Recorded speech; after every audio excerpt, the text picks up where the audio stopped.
A train station is probably the last thing you'd expect to see 2,700 feet up the highest peak in the Northeast. This line of tracks, cutting thousands of feet up to the top, is the Mount Washington Cog Railway. It opened in 1869. This thing was built by men from the Civil War, so you're touching history, you're riding history, and you can't do that a lot anymore. Just cutting the road to get up to the base must have been incredible. You had to do it with teams of oxen and horses. What they built still works. It's the simplicity of it. The giant cog gear that gives the railroad its name catches in the rack and climbs it like a ladder up the mountain to bring passengers to the top. What's unusual is locomotive and coach are not attached here.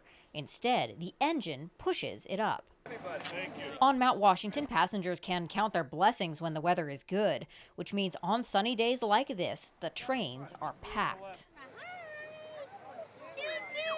The brakeman gives a quick introduction and then we're off, climbing the first steep hill. It feels a lot like the start of a tall roller coaster. At 3,700 feet, you ride by the Wambeck Tank, where steam engines fill their water.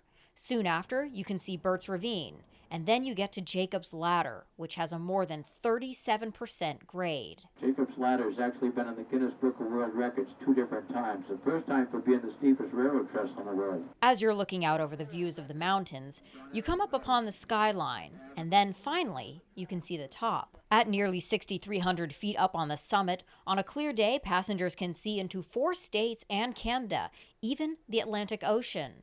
They have an hour to snap photos and visit the observatory, and then it's time to head back down.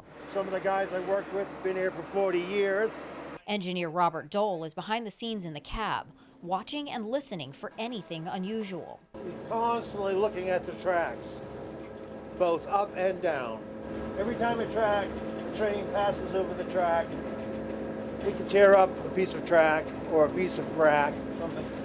So we have to watch for that. And while he's watching the tracks, we're watching the view.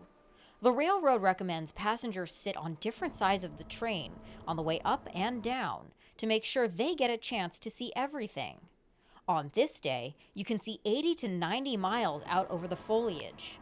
It's a view that Dole says, even with 300 trips a year, never gets old. I like the fall. It's not quite so hot. The color is nice.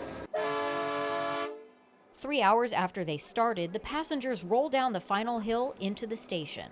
They told us the trip was one they'll remember forever. Oh, he loved it. And up at the top, his daddy asked me to marry him. You're kidding? Nope, not kidding. You could see all the different states, and we learned a lot about the weather station up there, and a beautiful ride. We love the Cog Railway. The railroad runs in all weather until they have to give in to Mother Nature's wintry might in November. Riding the rails in Bretton Woods, New Hampshire, Kat Villianzoni, Channel 3 News.